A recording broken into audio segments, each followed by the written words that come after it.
is originally from Queensland, Australia. He has been a student and practitioner of Buddhism since 1995 and graduated from the 7-year master's program in Advanced Buddhist Studies of Sutra and Tantra at the Lama Tsongkhapa Institute in Italy in 2004.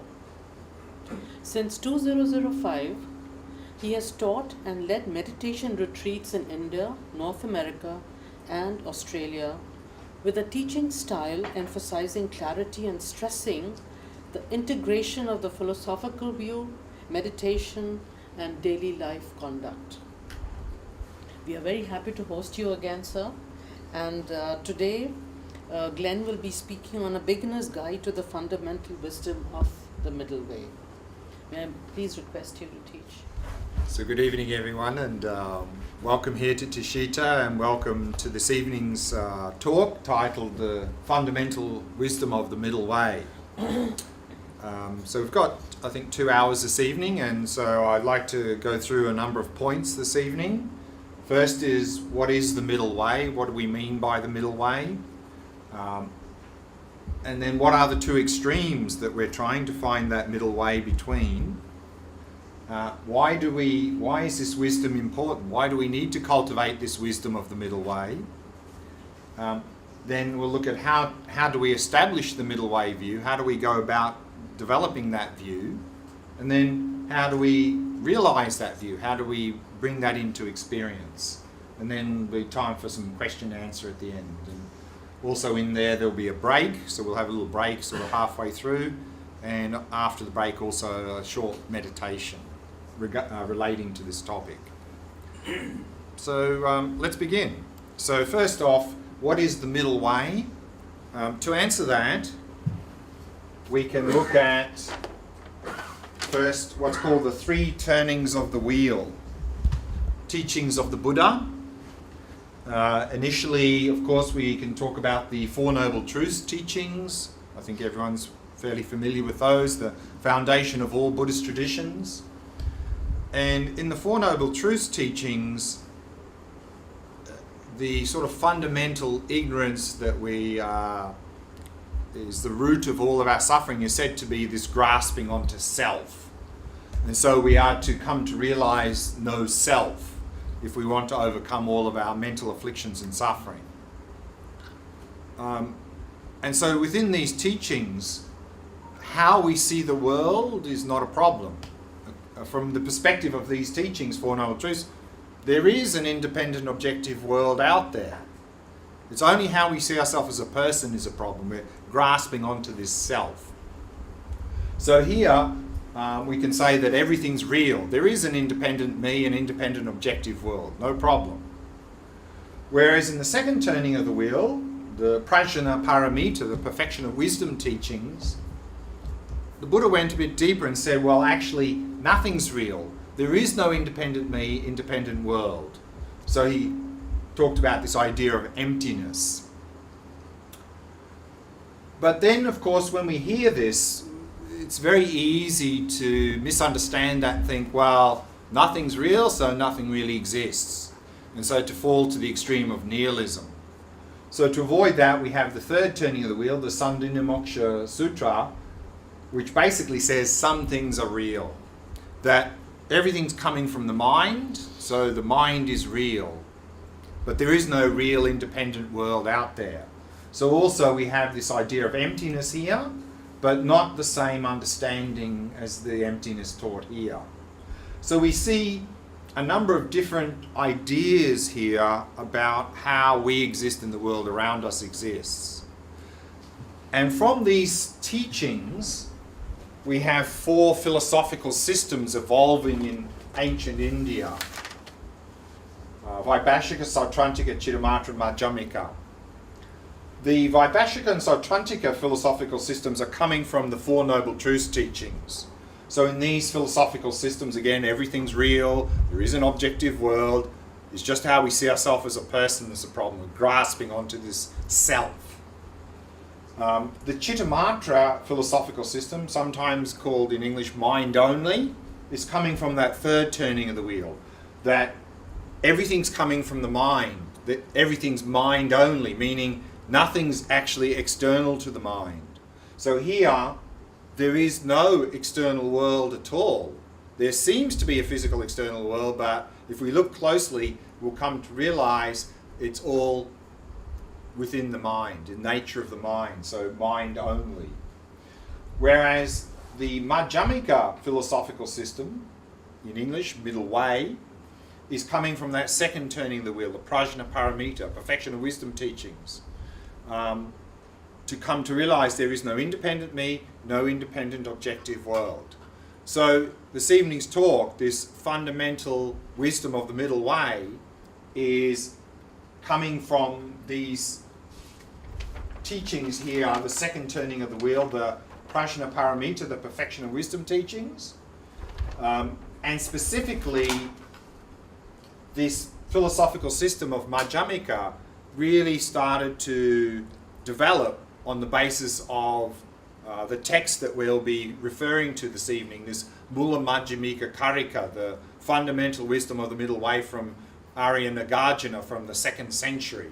So it was his, this text that he wrote on the basis of the Prajna Paramita, perfection of wisdom teachings, that we have this Madhyamika system being formed. And so we're going to be focusing on this philosophical system. What do we mean by nothing is real? And what is this middle way that we're talking about in here? So that's what we're going to be looking at this evening. And I'd like to start by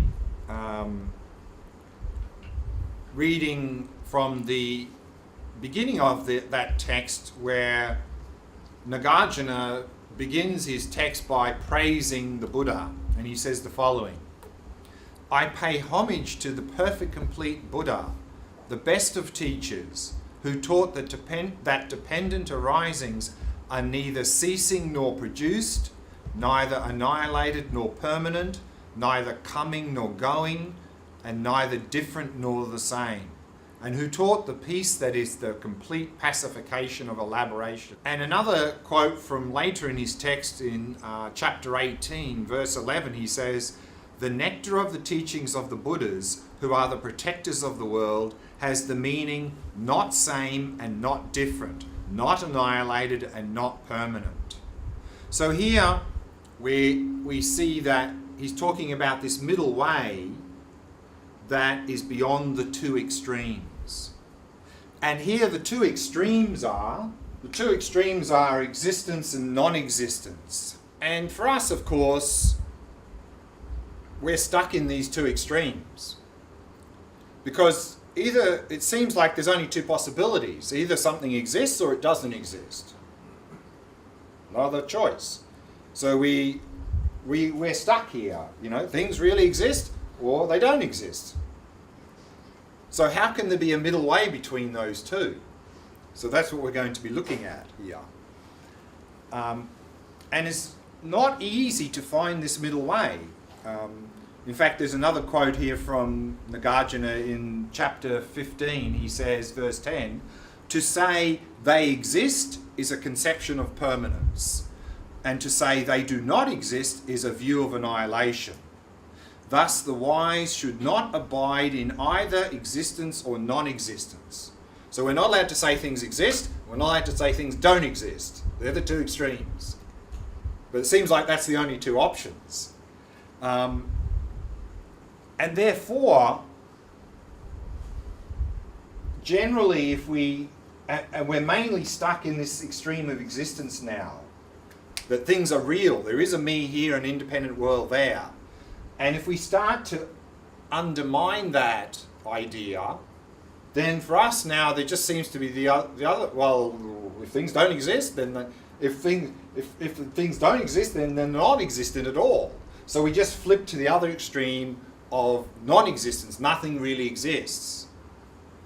And so we fall from one extreme to the other.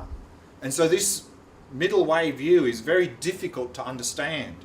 And so therefore Nagarjuna in chapter 24 of his text, he says, if their view of emptiness is faulty, and emptiness means things are not independently existent, so things do not exist independently. He says, If their view of emptiness is faulty, those of little wisdom will be ruined. It is just like handling a snake in the wrong way or accomplishing a knowledge mantra in the wrong way. Thus, knowing for the weak-minded this Dharma is difficult to fathom, the mind of the sage completely turned away from teaching this Dharma. So, the Buddha only really taught this middle way view, this Madhyamika idea, to very few people who could really appreciate it, because otherwise we can easily misunderstand it and just fall from one extreme to the other. And so therefore, he taught about how things exist in stages. And we see this in one of Nagarjuna's verses in chapter 18, verse 8. He says, everything is real, everything is non-real. There is the real and the non-real. There is neither the real nor the non-real. These are the subsequent stages taught by the Buddha. So he's saying here that the Buddha taught in 4 stages to help people to come to the middle way view. So let's just go through those 4. So the first statement is everything is real. And so we saw that in the Four Noble Truths teachings. This is exactly what the Buddha taught. That in the Four Noble Truths teachings, the problem is how we see ourselves as a person. There's no self, but everything's real. So he taught this to for novices to instill faith. Because if he taught this from the very beginning, people go, oh no, that doesn't sound right, and reject it. But if he says, yes, there is an objective world there, that matches our experience, we go, yup, the Buddha seems to know what he's talking about. So it instills faith. So this is the first stage, to instill faith into novices. But of course, on teaching that, what happens then is we end up with attachment to things because they're real. So then to overcome that, the next stage he taught is everything is non-real, meaning nothing is real. And so this is the teachings from the Perfection of Wisdom teachings. So this, of course, helps us to overcome attachment, because if there's nothing out there to grasp hold of, then you can't have attachment. So this can help us to overcome attachment to things. But of course, that is the danger of misunderstanding that and then falling to the extreme, well, nothing's real, therefore nothing exists. So we fall into nihilism.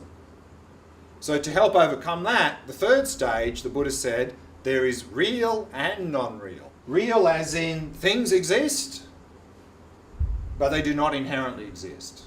So that's helping us to overcome nihilism. But that teaching that things exist, but nothing exists inherently, we could misunderstand that and grasp onto emptiness as something real. So we can fall into the extreme of grasping onto emptiness as the only real thing. To overcome that, the fourth stage is neither real nor non-real. Meaning, neither real means nothing exists inherently, and emptiness does not exist inherently either. So that's helping us to overcome that.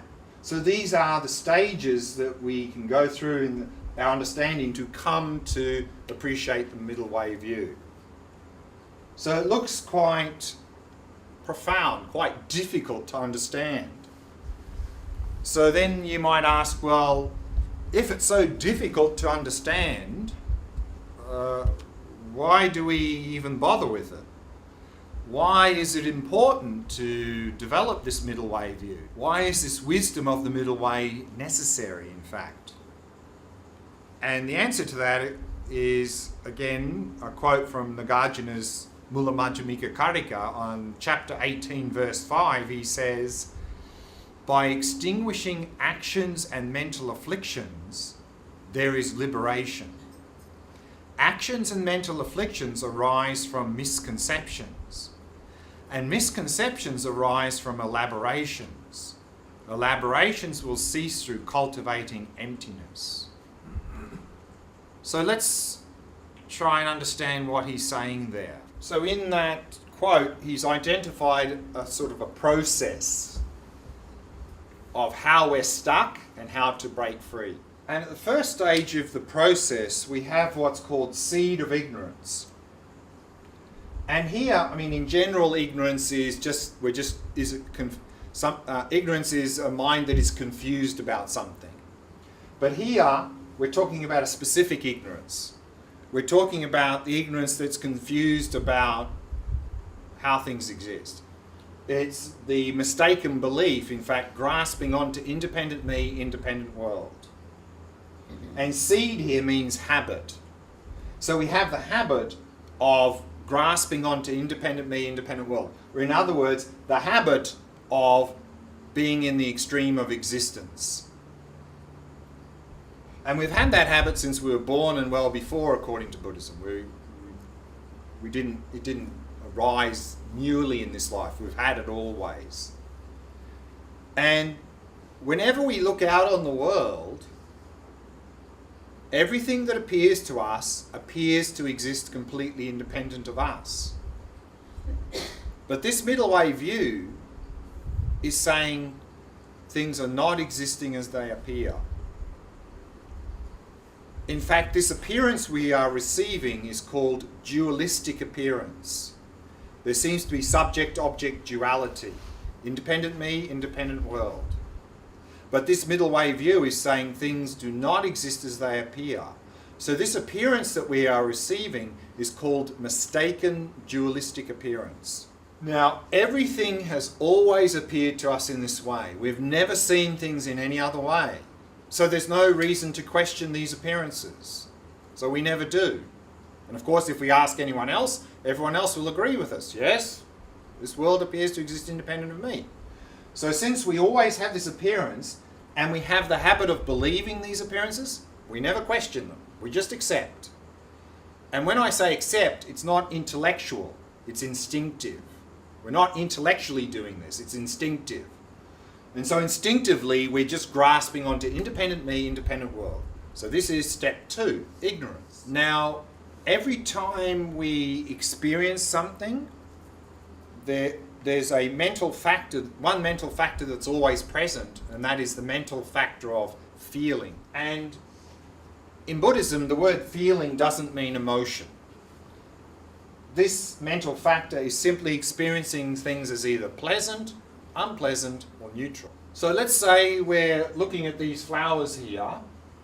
They appear to exist independent of us. We have the habit of believing that. We accept it. Yes, there are some flowers existing there, independent of me. And let's say when we look at these flowers, we're having a pleasant experience. That pleasant experience, together with the belief that those flowers exist independent of us there, will naturally lead us to the third step, which is that naturally lead us to assume there must be some attractive quality there that's causing my pleasant experience. So we'll see these flowers as inherently attractive from their own side. And of course, according to this Madhyamika middle way view, this is a misconception. Or if I'm having an unpleasant experience, together with the belief that these flowers exist independent of me, will naturally lead me to assume there must be some unattractive quality there that's causing my unpleasant experience. We'll see them as inherently unattractive or unattractive from their own side. Or if I'm having a neutral experience, neutral just means neither pleasant nor unpleasant, will naturally lead me to assume there must be some inherently neutral qualities. Once we get to step 3, step 4 easily follows. So let's say again that I'm having a pleasant experience when I'm seeing these flowers. I like pleasant experiences. I want pleasant experiences. Those flowers seem to be causing my pleasant experience. I want those flowers. So that's attachment. Or if I'm having an unpleasant experience, I don't like unpleasant experiences. I don't want unpleasant experiences. Those flowers seem to be causing my unpleasant experience. Get them out of here. Aversion. Or if I'm having a neutral experience, that simply reinforced my mistaken belief that these are inherently neutral. So that here is ignorance. We're just reinforcing mistaken belief that these flowers exist independent of us. But often here we see the word confusion rather than ignorance. But confusion here doesn't mean We're confused whether they're not flowers or not. We're confused about how they exist. So the word confusion here is just another word for ignorance. So these are the three core mental afflictions, often in Buddhism called the three poisons. And all other mental afflictions, such as anger, jealousy, craving, anxiety, fear, and so forth, come out of one of those or a combination of them. This is what's driving our behaviour, and every action we do based on a mental affliction, the Buddhist assertion is that it has a result, a consequence. And the results of our actions are our various experiences. And of course, the Buddha described the experiences we have as the first noble truth, the truth of dukkha, often translated as suffering. So this is the process of how our mistaken view of reality, our grasping onto independent me, independent world, i.e. being stuck in the extreme of existence, leads to our mental afflictions and suffering. And so this is what Nagarjuna is saying here. He says, by extinguishing actions and mental afflictions, if we get rid of this, and that's including ignorance, there is liberation. We're liberated from suffering. Actions and mental afflictions arise from misconceptions, and misconceptions arise from elaborations. Elaborations is just another word for ignorance. So this is exactly what Nagarjuna is saying, is that our actions come from our mental afflictions come from our misconceptions come from our distorted view of reality, this ignorance. And then he says in the last line, elaborations will cease through cultivating emptiness. So we'll get rid of ignorance by cultivating emptiness. The emptiness, of course, is the middle way view, that nothing exists independently. Nothing exists inherently. So through cultivating this middle way view, we will eliminate elaborations or ignorance, thereby eliminate mental afflictions and suffering and achieve liberation. And there's another verse here in Nagarjuna's text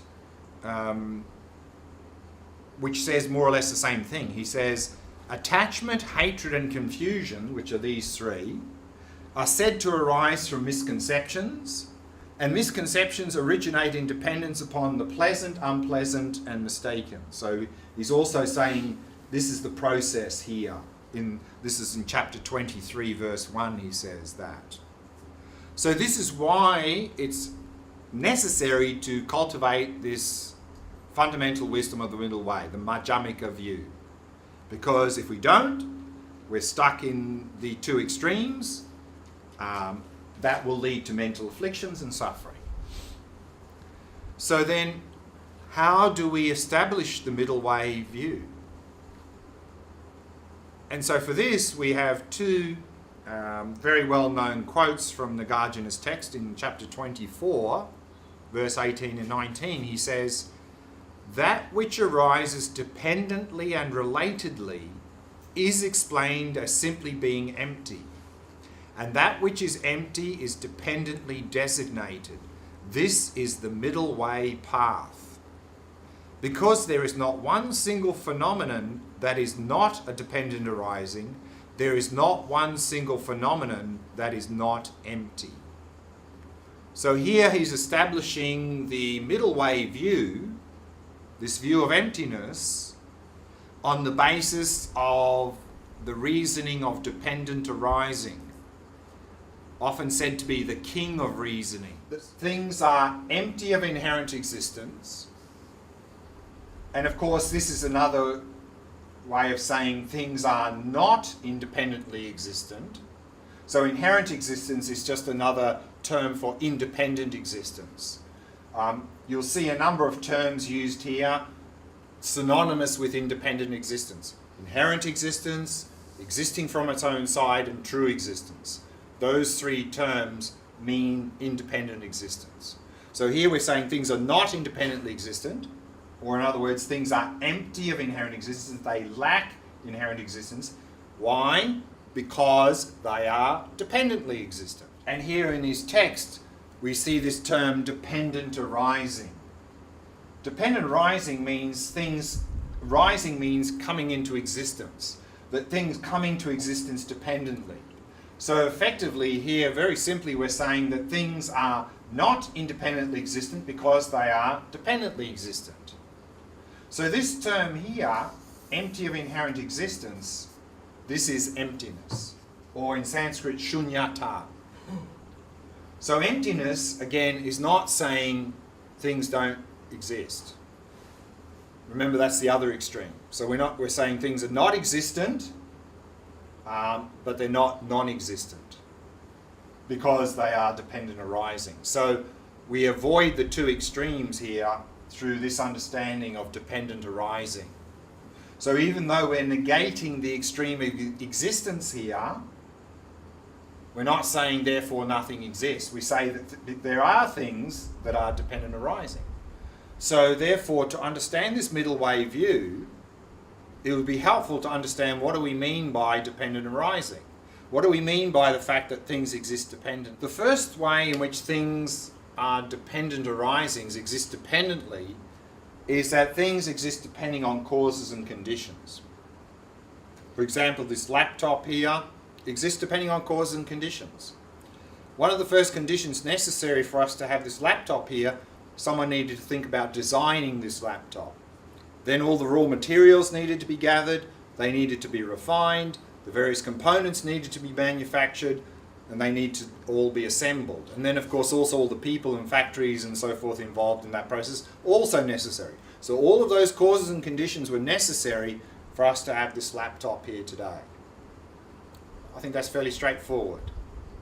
I think we can all appreciate that at some level. But also, things exist depending on their parts. Again, this laptop here exists depending on its parts. Because without the screen, without the metal casing, without the keyboard, without the electronic components, without battery, without all of these parts, there would be no laptop. So a laptop exists depending on its parts. Again, fairly straightforward. But remember, what we're saying here is that because things are dependent, they're not independent. But I think most of us here are probably quite happy to accept that this laptop exists depending on causes and conditions, it exists depending on its parts, but also we're probably quite happy to accept that when we walk in the room, there's already a laptop here existing on the table. True or not? I think so, no? When we come in there and we see it, we think there's a laptop existing there completely independent of me. But that should be impossible. Either the laptop's independent or it's dependent. It can't be both. So what's going on? Because we accept this dependency in this way, yet at the same time we accept that it exists independent of us. But actually that's illogical. The reason being is that we only understand these two ideas very superficially. We don't really understand them at the deepest level. To understand these two ideas at the deepest level, we have to go to the third way in which things are dependent. That things exist depending on labeling, designation, conception. All of these three words mean the same thing. So if you understand one of them, you understand all three. And if we look at that, we may think, yeah, I think I know what that means. It means there's a thing here that we're calling it a laptop. Again, that's quite superficial understanding of this idea. To understand this idea at the deeper level, what we can appreciate is that when we look out on the world, we're receiving a mass of sense data, particularly visual data. And we have to make sense or meaning out of all of this, otherwise we can't function. And so what we do is we draw lines around various collections of data and create meaningful objects. And we do more than that because we're not living in this world on our own. In order to communicate with others, we have to give names to the things we've created to be able to communicate. If we didn't need to communicate, we wouldn't have to give a name. We just create the meaningful object, and then we could relate to that. But for communication purposes, we need to give names to these things we've created to communicate. So, labeling, designation, conception is this process. It's this process of drawing lines, creating objects, and then giving a name. And how we do this is not fixed. It's completely arbitrary, depending on the meaning that we want to get out of the world. For example, how many objects are here? How many things are here? Most often, probably we would draw one line around all of that data, create one object and call it a star. Maybe most meaningful, most cases. But on other occasions, it may be more meaningful to draw two lines to create two objects and say there's two triangles there. Or on other occasions, it may be more meaningful to draw 6 lines, create 6 objects and say there's 6 triangles there. Or on another occasion, it may be more meaningful to draw 7 lines, create 7 objects, 6 triangles and a hexagon. Another occasion, it may be more meaningful to say there's simply a collection of 18 lines there. So is there 1, 2, 6, 7 or 18 objects there? How many things are there? We decide. We decide. There's no star there, independent of our conceptual framework. We bring the star into existence through drawing a line, creating one object and calling it a star. That's the only star that exists, the one we've created in our conceptual framework. So based on this, we have 2 terms that are often used here. First one is things are merely labelled. Merely means only just. Means things only exist within our conceptual framework. There's nothing beyond our conceptual framework. And another term is often used is things are not findable. Meaning you cannot find the object in the basis. Meaning if you search, there is no star to be found here in the basis. Because the only star that exists is the one that exists in our conceptual framework. There's no star to be found in the basis here. Now, we need to draw lines and create objects. Otherwise, we couldn't function. It would just be meaningless. We wouldn't be able to function. So there's no problem with drawing lines, creating objects, and giving names. We have to do that. The problem is we don't realize that's what we're doing. The problem is it seems like the world is already divided up into many separate discrete objects already.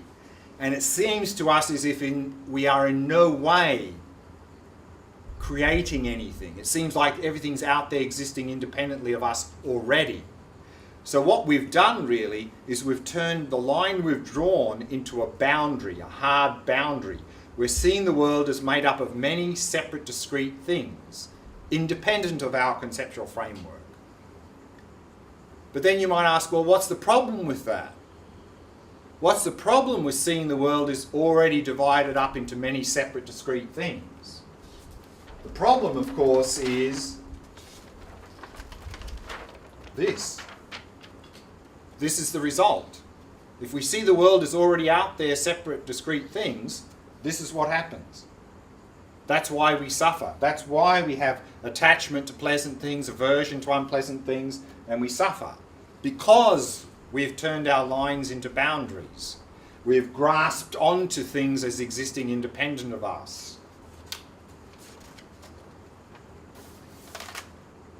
Now, very often in our experience, the very first line we draw is we draw a line around here and we create me, the experiencer. Because there's only single experience. And in single experience, there's 2 aspects to every single experience. There's experiencer and experienced. And we have to distinguish these two aspects of experience. Otherwise, it would have no meaning. And I think a newborn baby can't even do that. They don't have a sense of themselves distinguishing from things that are not themselves. So we have to do this. We have to draw a line, create the me, and thereby create the experienced. No problem. But the problem is, of course, we turn this line we draw into a boundary. We grasp onto the me part of the experience as if it's somehow independent of the experienced. So we're splitting ourselves off from the world of experience and grasping onto an independent me. But this is completely irrational. To highlight this, we can ask a question: is this big? Is it big? Doesn't make any sense, does it? Because big can only exist relative to small. You can't have big and small. They exist relative. Like that, you can only have up with down, in with out. Like that, you can only have me relative to not me. Or in other words, experiencer relative to experienced, or subject relative to object. But what we do is we grasp onto the me part of the experience and see ourselves as independent of the experienced. But that's just like saying this is big. It's completely illogical, irrational. But that's how we see ourselves. And that's how we see the world. And so what we've done is we are completely out of sync with reality. We're fighting against the interdependent nature of reality. And if we fight against the interdependent nature of reality, we have mental afflictions and we have suffering, as we saw. And very often in our behavior, we have this self-grasping strong. We often have a very strong sense of me doing this, me going there, me saying that. It's always this me, with this grasping to independent me. So we are very much out of sync with reality. That's why we have so much mental afflictions and suffering. But sometimes in our experience, this self-grasping is not as strong. For example, when we're absorbed in reading a good book, absorbed in watching an interesting program on TV, absorbed in fixing a problem at work. In those occasions, we're not so much focused on the me, the agent, who's doing the activity, but more on the activity itself. So we have more focus on the activity than the agent. So the self-grasping is less. And we know from our own experience in those occasions, time seems to go very quickly and things seem to flow quite well. Why? Because we're not fighting against reality so much, because our grasping is less. And this is very much further exemplified in people who've developed a high level of focus in their activities. For example, professional musicians, professional athletes who've spent thousands of hours of training in their activity, developed a high level of focus in their activity. So much so that often when they're doing their activity, they often say that they're in the flow or in the zone or the flow state. Even to the point where they often they report that, well, actually there was not even a sense of me. There was just the music happening. There was just the activity happening. Not only that, but they also, in that state, they report peak performance, optimum performance. Why? Because they're not fighting against reality, because they're much more in harmony with reality due to less grasping. But that's only due to focus, improved focus, temporarily grasping less. Here, we're talking about eliminating the grasping by realizing there's no independent me, independent world, and thereby be in complete harmony with the interdependent nature of reality, thereby have no mental afflictions or no suffering. That's what we're doing here. Establishing this view and then realizing this. Now, just to finish off talking about establishing this view before we take a break, let's go back to this idea of dependent arising again. And let's go back and have a look at causes and conditions and paths based on this understanding of labeling, designation, conception, and see if we can understand this at a little bit of a deeper level.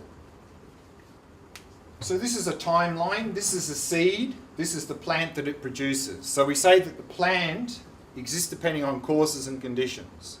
The underlying cause of the plant, of course, is the seed. The conditions are soil, sunlight, water, and so forth. So we need those causes and conditions to get the plant. Now, we believe things exist independent of us. If that's the case, then it should be a fixed, obvious point where the seed becomes the plant. So in this timeline, at what point does the seed become the plant? At what point? And when we look at that, we can appreciate the point at where the seed becomes the plant is the point at which this configuration of data stops looking like our concept of seed and starts looking like our concept of plant. And we all have slightly different concepts of what it means to be a seed and what it means to be a plant. So for some of us, the point at where the seed becomes a plant is already here. For some of us it's here, for some of us here, for some of us here. We decide when the seed becomes the plant. Another point. We say that the seed and plant are in a cause and effect relationship. And if two things are in a cause and effect relationship, by definition, they cannot exist at the same time.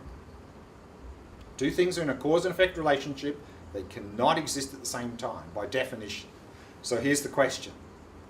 Does the seed stop existing before the plant comes into existence? So does the seed stop existing before the plant comes into existence? There can be only two answers, yes or no. Which is it? Most often people say no. But no implies, therefore, the seed exists at the same time as the plant, which is illogical, not possible. So no is illogical. But then if you say yes, the seed has ceased to exist, where's the plant coming from? Seeds cease to exist. So yes is illogical. So no and yes are both illogical, which means our common sense idea of causality based on independent existence is completely illogical. It cannot work. It's impossible. And so these are sorts of arguments that Nagarjuna uses in his Mula Madhyamika Karika to eliminate the extreme of existence. He says, you believe in independent existence? What about causality? What about agent and action, fire and fuel and so forth? How do these things work? And when we look at it, they become completely illogical. They just don't make any sense. And similar to that, we have this idea of impermanence. And I think we all have an appreciation of impermanence. And often it's explained as things changing moment by moment. No? And so we have this idea that we have a thing in the present moment. In the next moment it becomes something different. And the next moment becomes something different. Is this impermanence? Impossible. Impossible. Because if we have something existing in the present moment, that moment has duration. No? Otherwise it's not a moment. Correct? No matter how short it is, there's duration. And if there's a thing existing in that present moment, it means during that brief moment of time, it's not changing. So it's not impermanent. And then why would it all of a sudden change if it, for the whole duration of that moment, it didn't change, then all of a sudden it changes. So this is not impermanence. This is irrational for a similar reason. So impermanence is this. there is nothing you can point to and say there's a thing existing there in the present moment. So this is emptiness. So in fact, if we can understand impermanence well, we're this close to understanding emptiness. Very close. One other point here. The plant exists depending on the seed. In other words, the result depends on the cause. But this middle way view, Madhyamika view here, is also saying the cause depends on the result. How does the cause depend on the result? How does the seed depend on the plant? You get more seeds from the plant. Well, you do, but that's not the answer. That's true, but that's not the answer to the question. The answer is, you can't call something a cause unless you have the idea result. Otherwise, what does cause mean? You can't have the idea seed if you don't have the idea plant, because otherwise what does seed mean? It doesn't mean anything. Whether or not it produces it is irrelevant. Okay, last point, and then we'll take a break, short break. Parts. We say things exist depending on their parts. This pen exists depending on its parts. But can you find a pen here anywhere? Is there a pen to be found there in the bases? Is that a pen? No. Is that a pen? No. Is the plastic tube a pen? No. Is the ink inside a pen? No. Is the metal piece a pen? No. Is the round ball on the end a pen? No. Where's the pen? People go, oh, that's easy. It's the collection of the parts. There we go. Oh, no. In a certain shape. So you have to tell me when the pen comes into existence.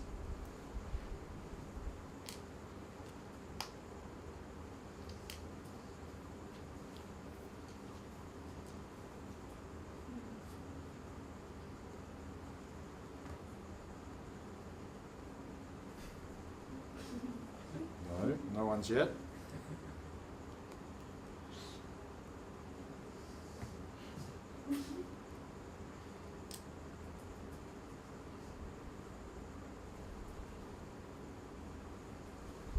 And again, when we look at this, we can understand the pen comes into existence only when this configuration of data closely enough resembles our concept of pen.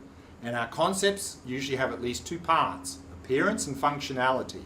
So when this appears closely enough to our idea of pen, and it seems to function according to our idea of pen, then there's a pen, not before. If there is a pen to be found here in the basis, existing there from its own side, independent of our conceptual framework, it would mean if a caveman walked in here, they'd pick it up and start writing with it. I don't think so. They'd probably pick it up and start stabbing with it and think it's some sort of weapon. And if a dog came in here, they'd see maybe some chewing stick, something to chew on. And if some tiny ant came here, they may see some home to live in. So is this a pen, a weapon, a chewing stick, or a home? From its own side, none of those things. From the side of the observer, all of those things. So the pen exists depending on its parts. The pen is not the collection of the parts, because there is no pen to be found in the parts. There's no pen to be found there. So what we're saying is the pen exists depending on its parts, and that's something very different than saying the pen is the collection of the parts. Very different. And what we tend to do is, again, we draw a line, we create an object, good. We have a label, pen, apply the label to that, good. We can communicate, all good. But what we do, or what we fail to realize, is we're doing that. We fail to realize we're creating an object and we're applying a label to that basis. Our line becomes a boundary. And what do we say in English? This is a pen. So what we've done through our language is we have fused the label to the basis. There's a pen, this is a pen. So the way we speak reinforces that false thinking.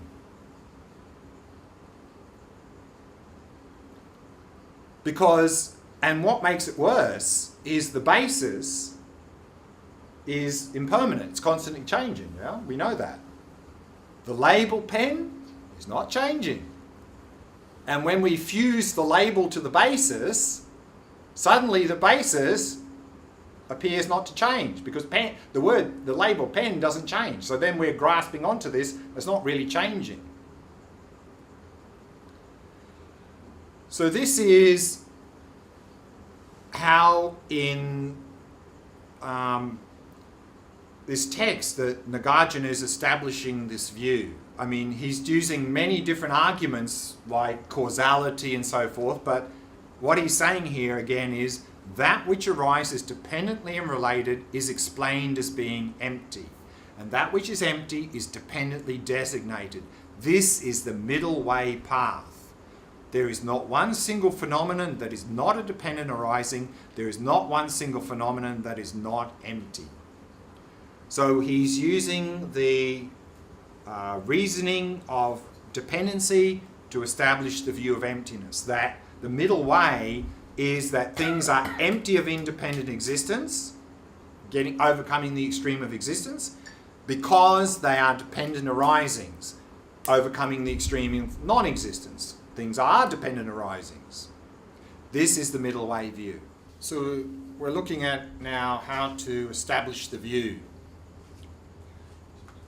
And we're establishing this middle way view beyond the two extremes of existence and non-existence, particularly using the reasoning of dependent arising, that we're overcoming the extreme of existence by realizing nothing exists independently. In other words, emptiness.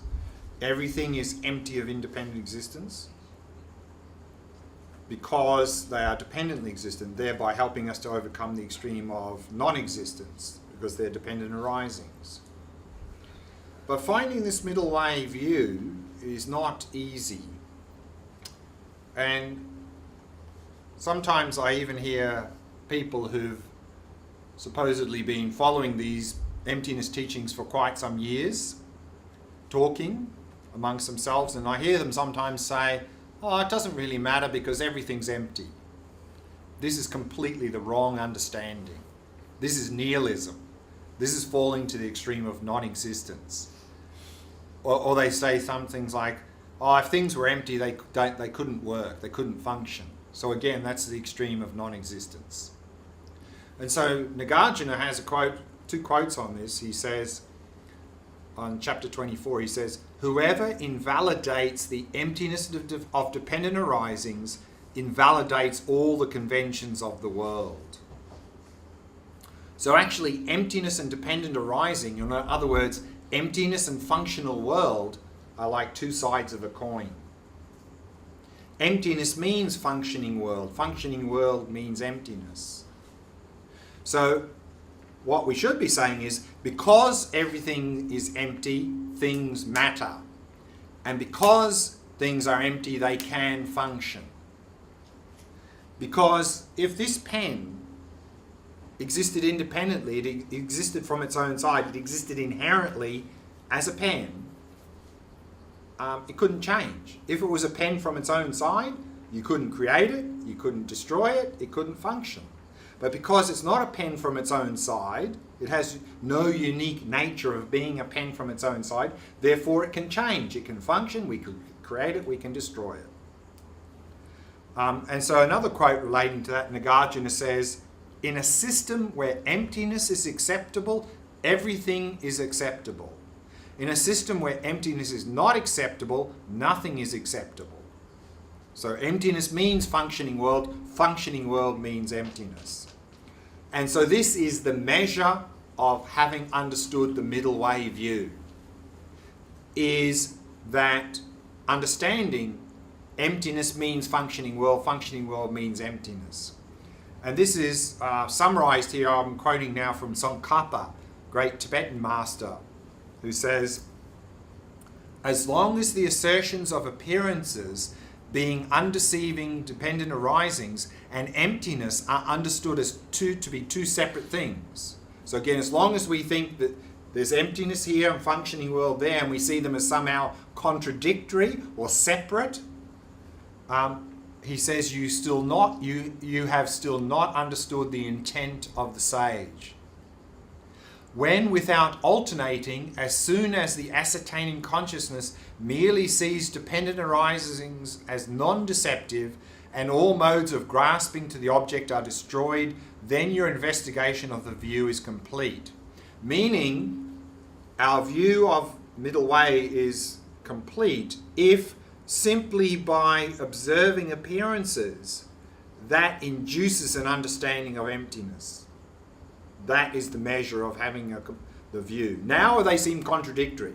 When we see appearances, they seem really like they're existing there independent. And emptiness seems to be contradictory to that. But if by observing appearances that deepens our understanding of emptiness, then our view of the middle way is complete. But of course that doesn't mean complete view. The view of middle way complete doesn't mean that's it, we're done. It just means the view is complete. Then we apply the view in meditation. Because even if we have a very good understanding of the middle way view, that's not really going to change our life. In fact, it could make us more miserable. Because if we really feel like now we've got a very good intellectual understanding of the middle way view, and that this middle way view, according to Buddhism, is the antidote to mental afflictions and suffering, and then we notice our mental afflictions and suffering are not reducing, we may become very depressed because we think we've got the answer, but our life is still a mess. In fact, we could be the smartest Buddhist scholar on the planet and be completely miserable. Because it's not our intellectual understanding that's going to change our life. In fact, our behavior is not driven by our intellectual understanding at all. Our behavior is driven by our instinctive habits. And our instinctive habits are telling us there's a me here and a world there, no matter what our intellectual mind is telling us. So therefore, we need to go through 3 stages of practice. And here I like to use the Tibetan words because they're very short. The first one is go. Go in Tibetan means intellectual. So first we gain an intellectual understanding of the view, the middle way view, using dependent arising, reasoning and other reasonings to gain an understanding, intellectual understanding of the view of emptiness, the middle way view. Emptiness, dependent arising being 2 sides of a coin. Because this is the basis for our practice. But what we need to do for that to have some positive impact in our life, we need to bring that intellectual understanding into experience. So that's the second stage.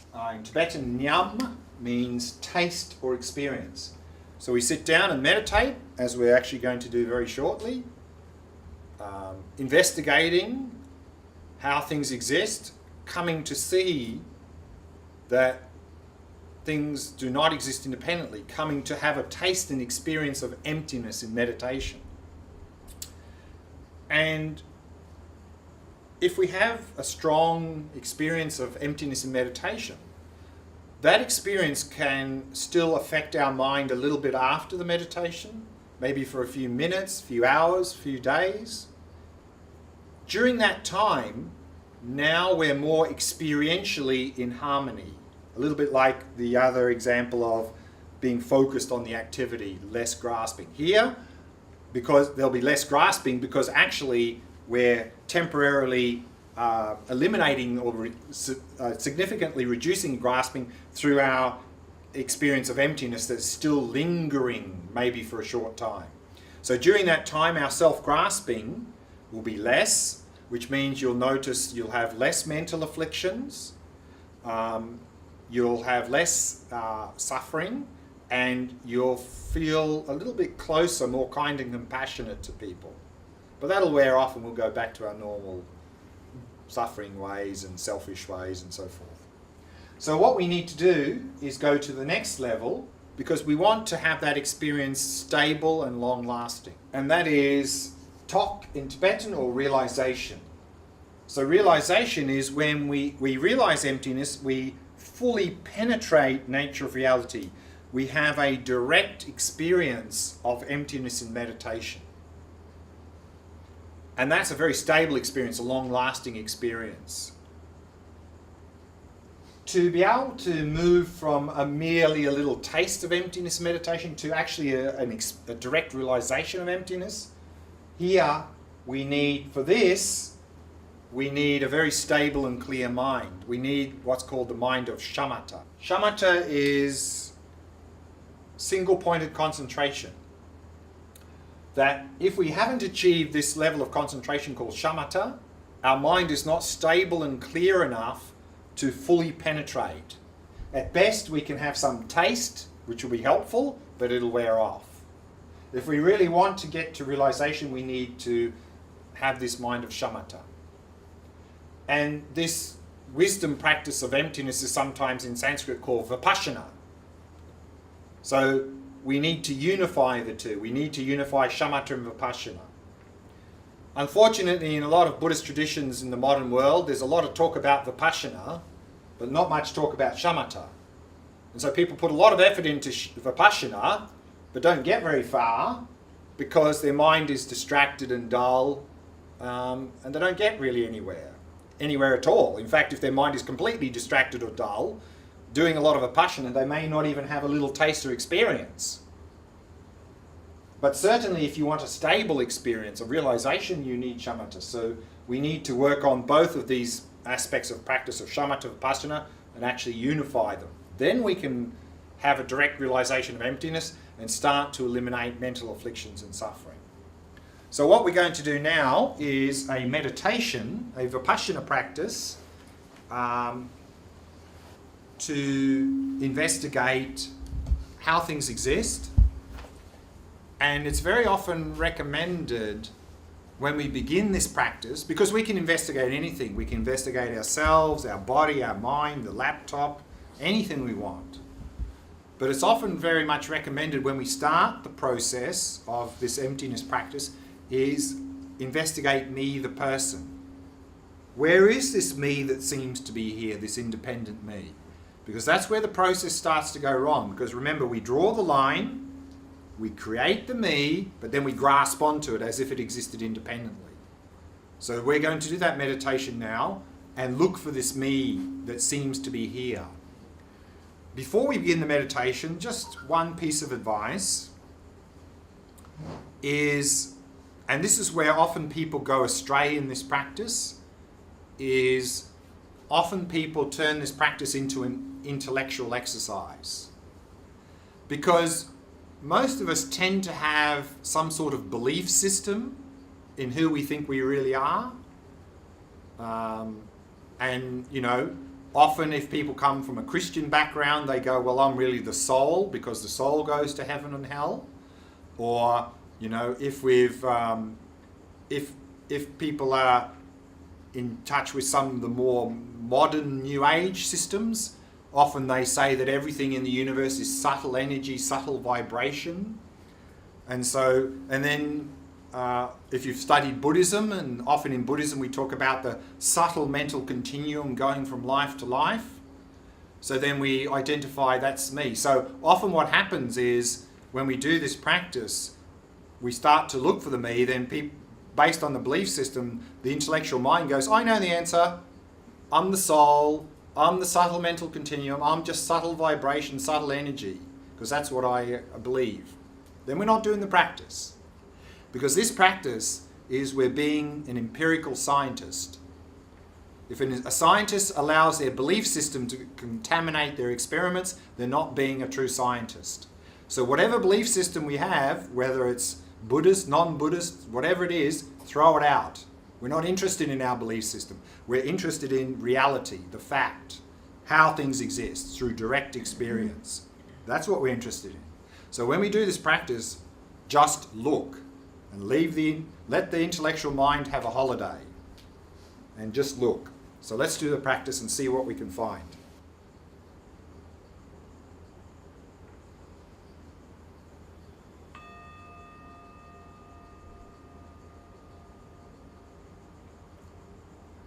We begin by preparing the body.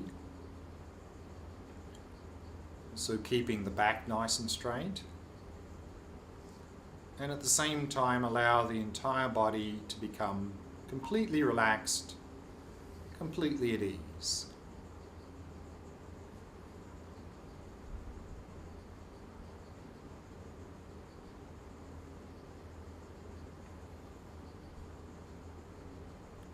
And if you notice any areas of tightness or tension in any part of the body, then use the out breath to relax and release that tightness or tension.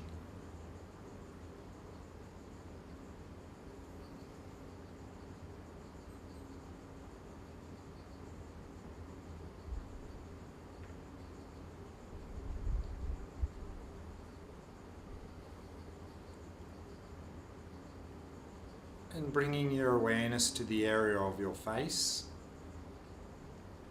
and soften and relax all the muscles in the face. The mouth and jaw soft and relaxed. And all the muscles around the eyes soft and relaxed.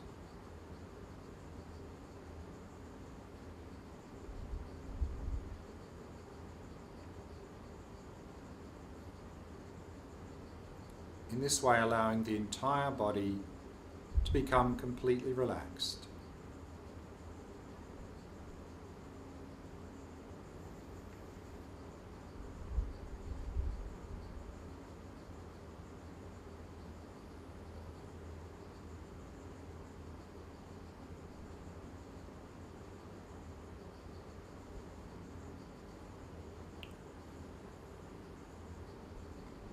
And allowing the breathing to settle into its natural rhythm. Not trying to control or regulate the breath in any way. Simply allowing it to flow naturally and effortlessly.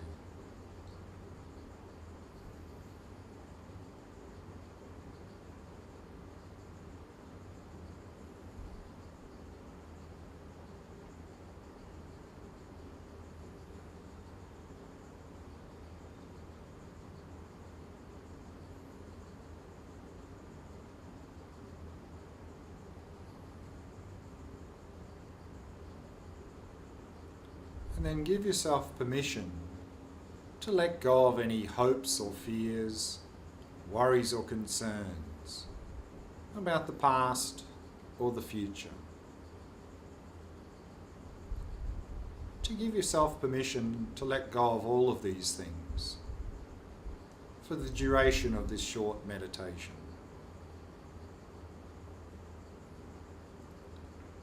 And simply allow the mind come to rest in the present moment.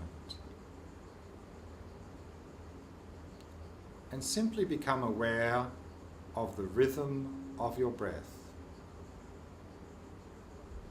Noticing if it's long or short, deep or shallow, regular or irregular.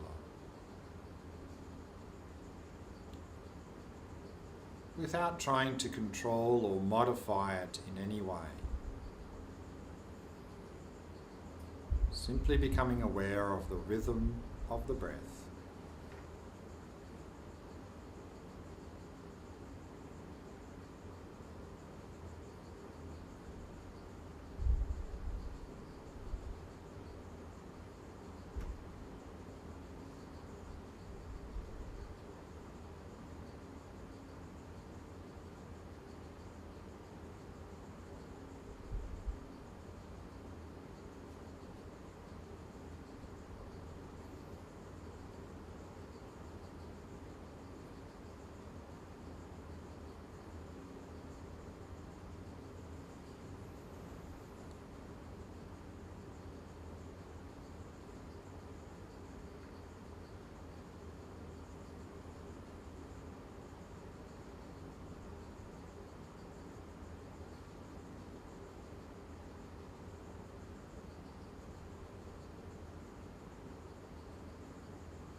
maintaining an ongoing flow of mindfulness of the rhythm of the breath.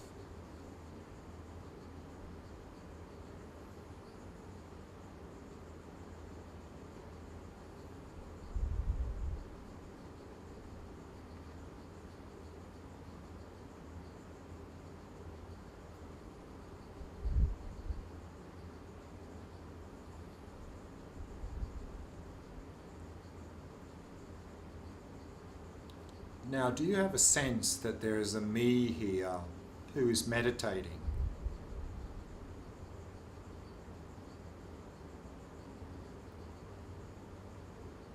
A me who is trying to relax the body and focus the mind on the breath.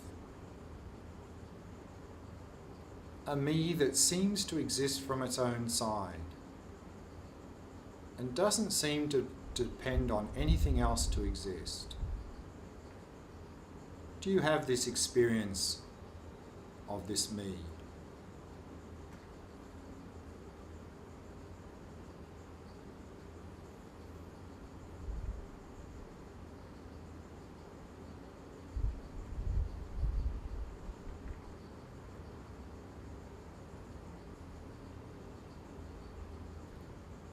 Can the me who is meditating here be found anywhere? So first, thoroughly search every part of the body and look for the me who is meditating.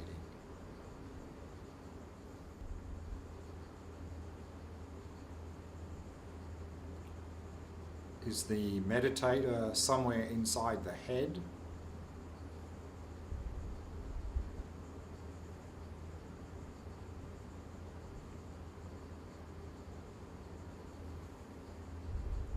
Is the brain, is that the me who's meditating?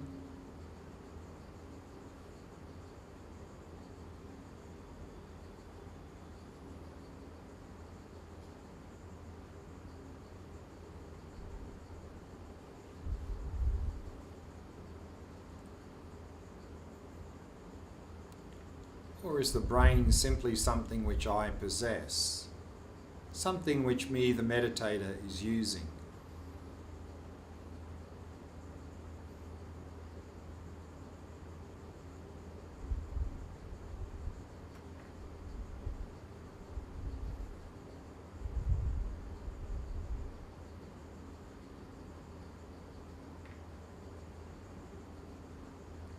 Is the whole body itself, is that the me who's meditating here?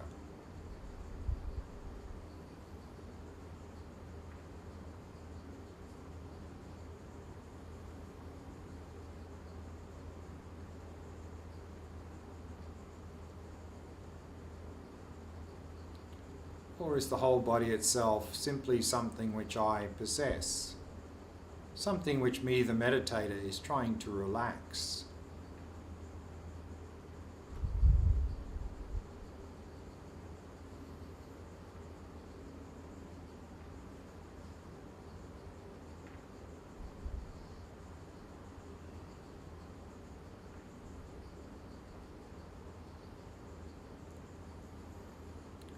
Can me, the meditator, be found anywhere within the mind? So again, search thoroughly every part of the mind and look for the me who is meditating.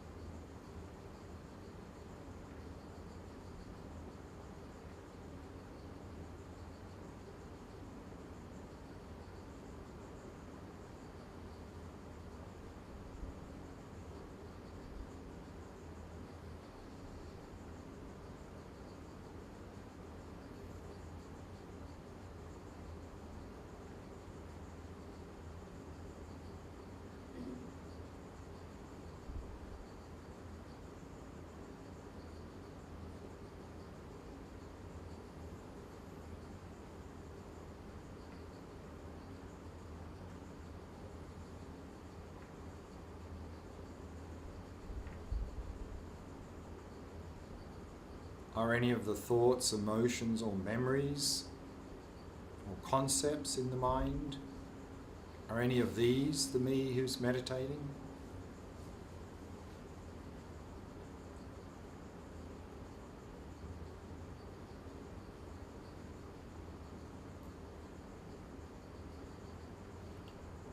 Or are thoughts, emotions and concepts simply things which I possess, things which me the meditator has?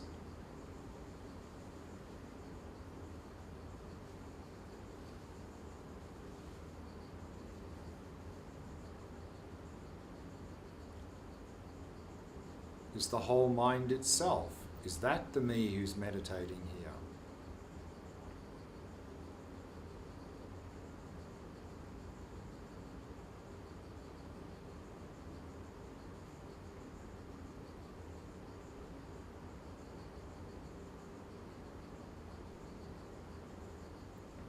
Or is the whole mind itself simply something which I possess? Something which me, the meditator, is using to focus on the breath?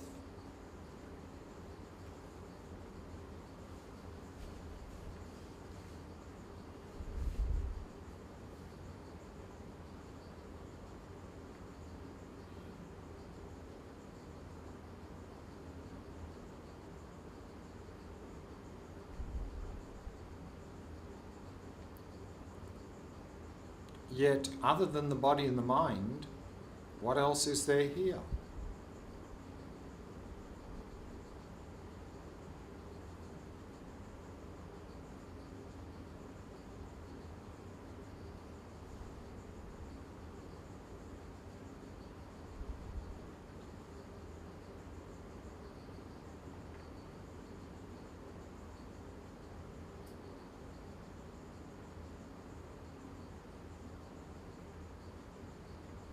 If there's nothing more than the body and the mind here, then where is the me that possesses this body and mind? Where is me, the meditator?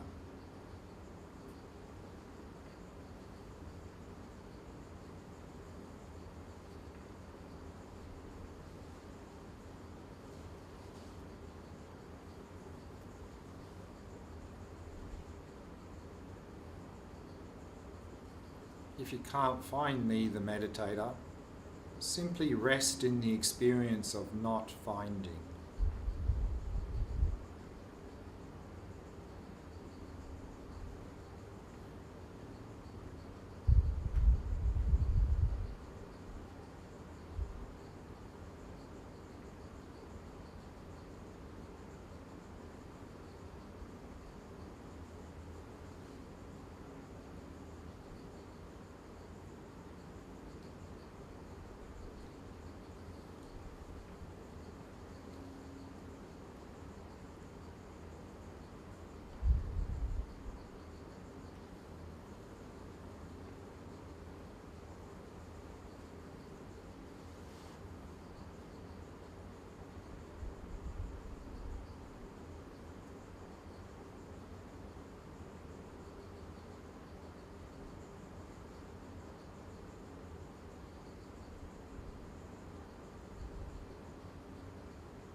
And even if you didn't find me, the meditator, isn't there someone who's experiencing all of this?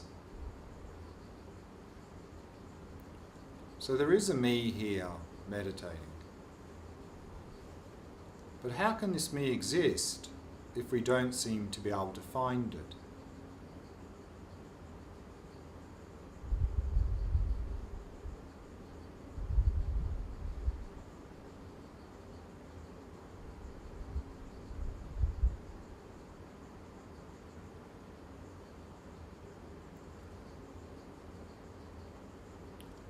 the me exists as something merely labelled on the basis of the body that is sitting here and the mind that is focusing on the breath.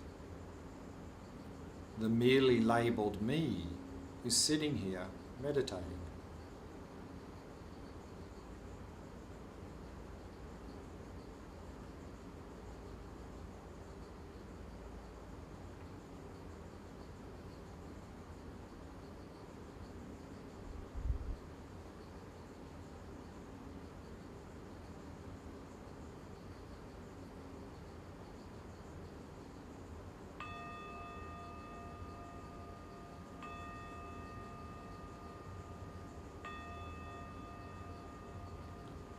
We can bring the meditation to a close.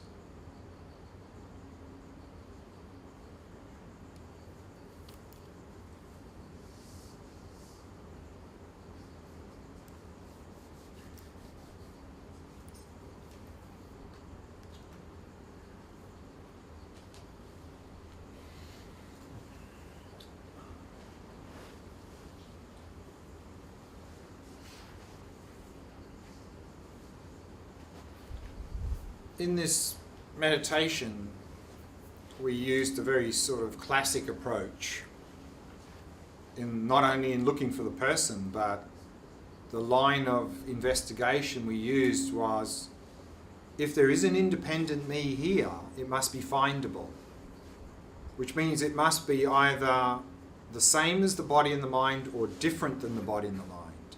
So we use this reasoning of what's called same or different. So we looked in the body for the me, we looked in the mind for the me. If we didn't find it there, then it must be something in addition to the me.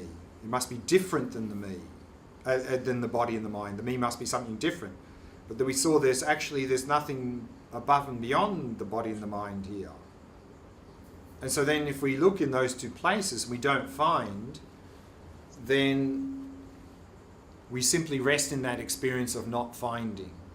That experience of not finding is an experience of emptiness. So we rest in that experience as long as we can. Usually what happens, of course, is that if we have that experience, very quickly we either start thinking about something else or we just become spaced out and dull. If that's the case, we go back, do the investigation again. We don't find, we hold that experience. Actually, it's more than not simply not finding. It's realizing that the me is not findable. We can't find it anywhere because we've looked everywhere. Now, very common many experiences, but three main experiences in this practice when we begin. One is we're just completely confused and we're lost. And that's usually because our mind is not very stable and clear. So we start to look and then we get distracted by something. And so that's a sure sign we need to do some shamatha practice. Because we're just not focused enough. I mean, it's the same as at work. If there's a complex problem at work and we're completely distracted or half asleep, there's no way we're going to solve that problem. So therefore, if you find in this practice you're just getting completely lost and all over the place, good idea to do some more shamatha practice. That's just one experience. The other experience, as I've already mentioned, often people turn it into an intellectual exercise. And their intellectual mind goes, I know the answer. I'm the subtle mental continuum because that's what I learnt in Buddhism. Or I'm just subtle vibration because that's what I believe. Or I'm really the soul because that's what goes to heaven. I can guarantee that when you get angry, you're not identifying with subtle energy, the soul, or subtle mental continuum as the me who's getting very angry. So therefore, that's the other thing. So just leave the intellectual mind out. Leave belief system completely out of this. And the third very common experience is when we do this practice, fear arises. Existential fear, like, oh, I don't really exist, or I'm going out of existence. So if this experience arises, very good. It's a good sign. Actually, it means you're doing the practice well, but you're misinterpreting the not finding to mean there's no me at all. So we're just flipping to that extreme of non-existence. And so that's why at the end of the meditation I brought in the dependency. I said at the end, well, actually, isn't there someone here who's experiencing all of this? That me is a me that's merely labelled on the basis of the body and the mind. So that's helping to overcome that. And of course, if you have fear arising, you can simply ask the question, who's having the fear? Because if you don't exist, there can be no fear. So the fact that fear arising proves you exist. But the way to overcome the fear is to understand that not finding doesn't mean no me, it means no independent me. So if the fear is arising, it means our view of the middle way is not complete. We are misinterpreting or misunderstanding emptiness to mean nothing exists, really. So we have to work a bit more on dependent arising to help overcome that.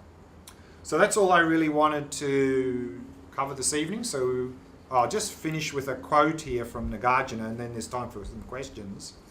And at the end of he paid homage to the Buddha at the beginning of his thing, and at the end he also pays homage. He says, I pay homage to Gautama, who through fully holding loving concern taught the holy Dharma for the sake of abandoning all views. Okay, on that note, is any questions about anything this evening? Meditation we just did, and I'm going to use some words and you can correct me.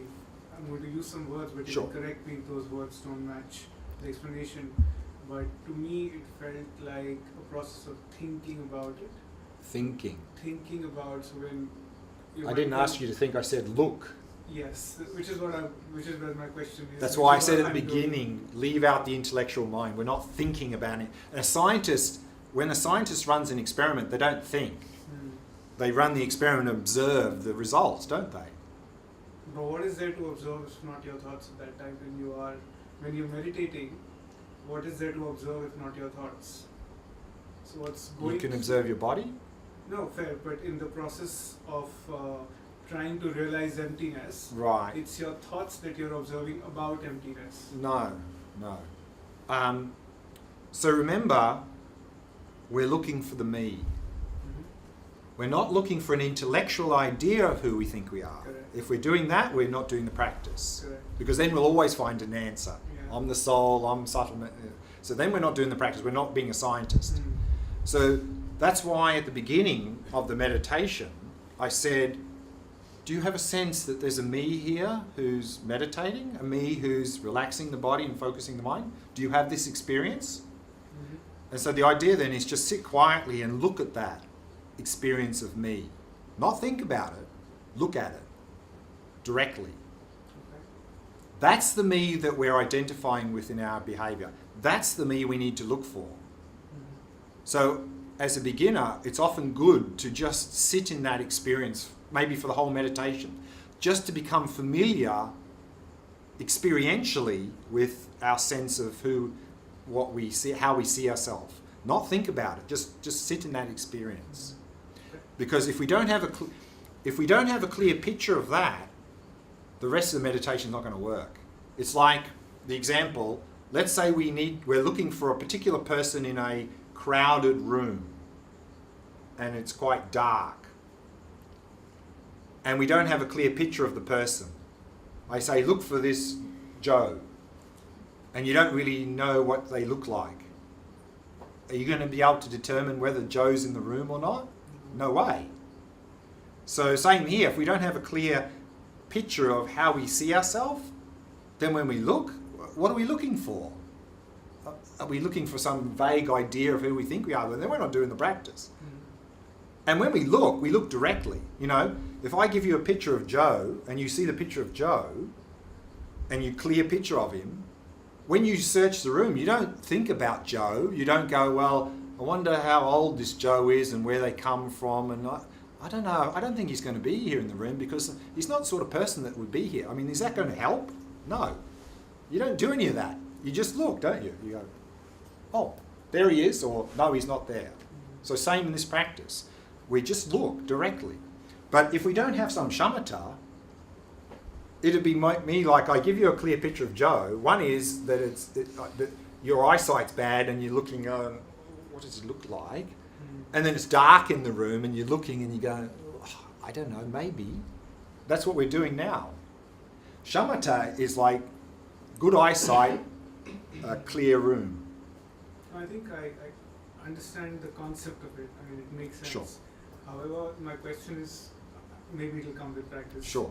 But the question that I'm trying to ask myself over and over again is that my understanding of myself, for example, if I take what you said, the picture of Joe, right? It's a very clear visual image, and I'm able to sort of identify that visual image with the visual images I see. But my understanding of myself is either an intellectual understanding or a physical understanding. But- What do you define as an But when experiential you- understanding? Well, when you're getting angry, when you know, you don't have you have a very clear sense of me, don't you? Is that a physical thing? I mean, there's a physical aspect of being angry. You feel something in the body, but that's the me. The me. That's a side effect of the angry me. At that moment, I'm just anger. Hmm? At that moment, I think you're just anger. I feel like I'm just anger. There's nothing else except anger that exists in that moment. When you're angry, in my case. No. No? You don't have a sense of a me. It's anger. I mean, it's just anger. It's You've identified with anger, but there's a sense of I am angry, isn't it? Right. You have a sense of me. Right. So you're not just seeing anger.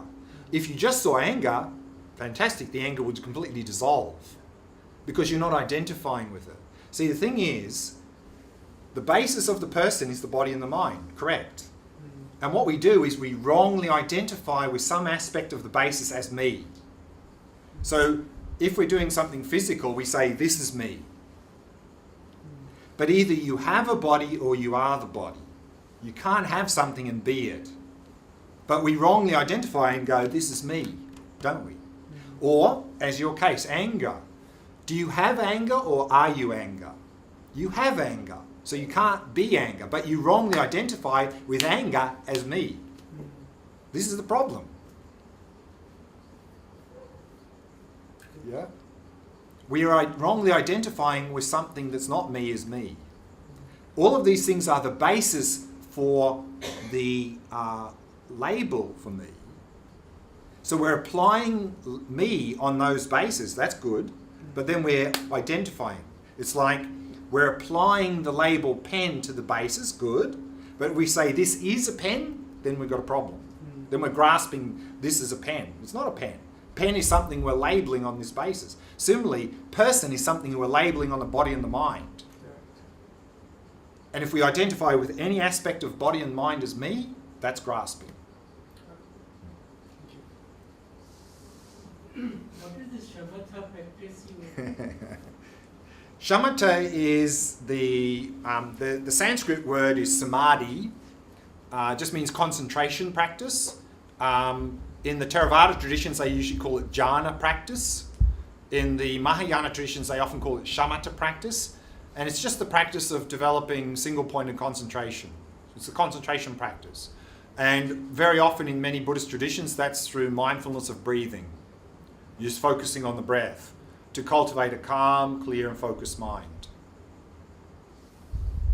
So, did the Buddha teach emptiness or was it sort of by Nagarjuna? No, it's from remember it was from the Perfection of Wisdom teachings, the Prashana Paramita, which were the teachings the Buddha taught mainly in the area of Rajgir, close to Bodh Gaya, where he achieved enlightenment. So the Perfection of Wisdom teachings, and there are many Perfection of Wisdom sutras, and of course the most famous one is the Heart Sutra. It's a very brief one.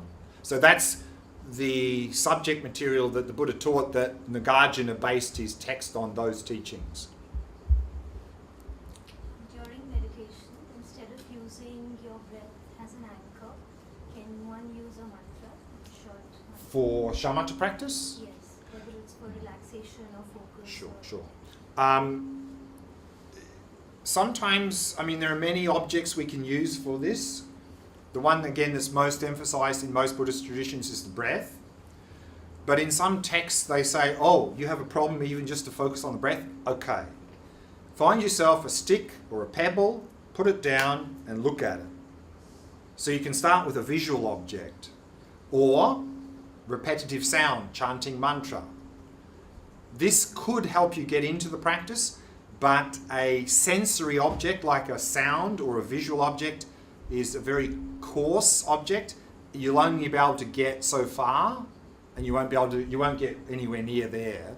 You'll have to move on to a more subtle object. So they often say that if you're starting with a visual object, you can do that to get a little bit more stable and clear, then switch to mental image of that. And sound, similar, you'd have to move to something eventually. That could only take you so far, but it could be useful to start the practice, to use a visual object, a repetitive sound. Yeah. But if you're chanting it in your mind, is that... So that was what you do. If you started verbally, you would do it mentally. You would turn to a mental object.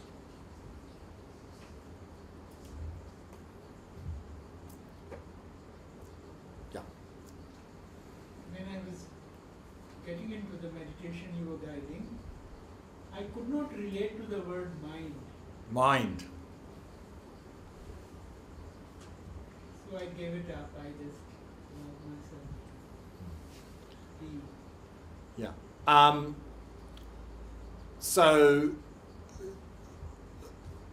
again, with this practice, we're not trying to intellectualize, we're just looking. So, I mean, mind is just the space where all of our experiences appear. And so just look there, basically. And of course, there's a lot to be said about the Buddhist theory of mind. But again, the key in this practice is to look in our direct experience.